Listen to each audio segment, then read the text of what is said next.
राधे राधे मित्रों, स्वागत है आपका शास्त्र सार पर। पार्ट 1 में हमने समझा था कि अध्याय 2 में श्री कृष्ण ने अर्जुन को क्या ज्ञान दिया। आज हम समझेंगे कि ये ज्ञान हमारी लाइफ में कैसे अप्लाई होता है।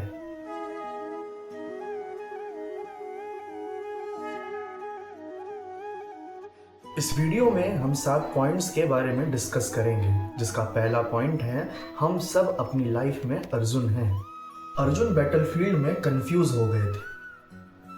आज हम बैटलफील्ड में तो नहीं, लेकिन अपनी लाइफ के किसी ना किसी डिसीजन में कंफ्यूज हो जाते हैं, जैसे करियर का टेंशन, रिलेशनशिप की प्रॉब्लम, फैमिली का प्रेशर और फेलियर का डर। जब प्रॉब्लम आती है हम इमोशनल हो जाते हैं।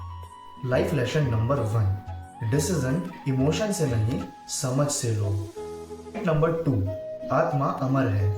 ये प्रैक्टिकली हजम तो नहीं होता, लेकिन इसे प्रैक्टिकली समझने की कोशिश करते हैं। कृष्ण ने कहा है कि आत्मा कभी नहीं मरती।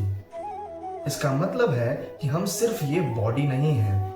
जब हम बॉडी और दुनिया को ही सब कुछ समझ लेते हैं, तब ही डर पैदा होता है कि पैसा खत्म हो गया तो, लोग क्या कहेंगे, इमेज खराब हो गई तो।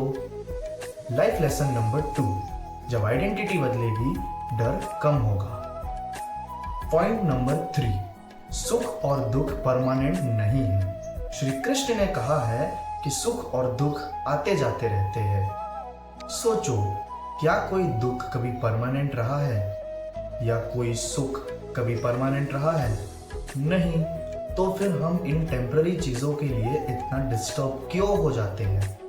लाइफ लेसन नंबर 3, सिचुएशन हमेशा चेंज होती रहती है, तो इसीलिए अपना बैलेंस मत खोना।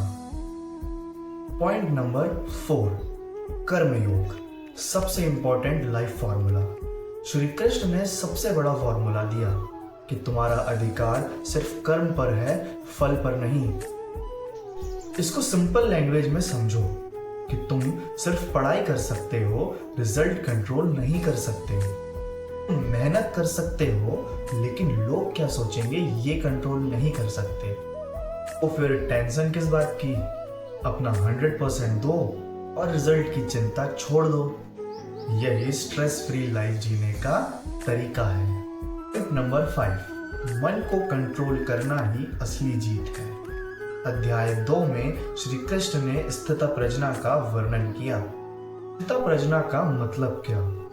जो दुख में टूट ना जाए, जो गुस्से में अपना कंट्रोल ना खोए और जो सुख में ओवर एक्साइटेड ना हो।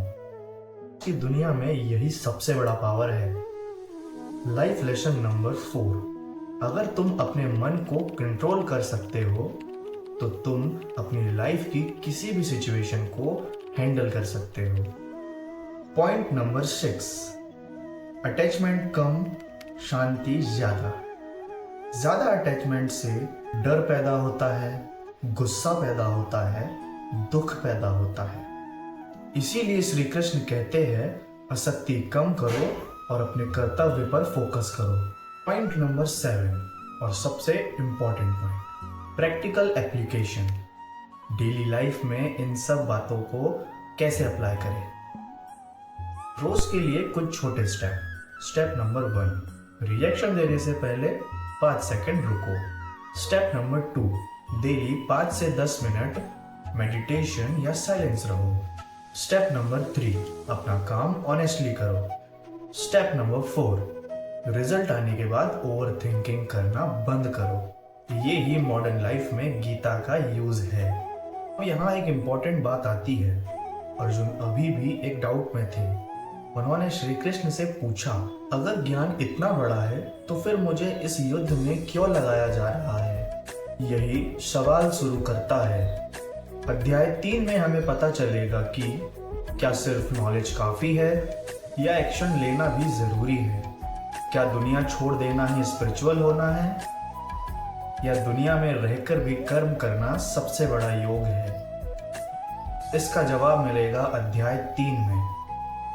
अगर आपको ये वीडियो अच्छा लगा हो तो इसे अपने दोस्तों के साथ शेयर करें, लाइक करें और सब्सक्राइब करके बेल आइकन दबाएं ताकि आगे आने वाले अध्याय मिस ना हो। तब तक के लिए जय श्री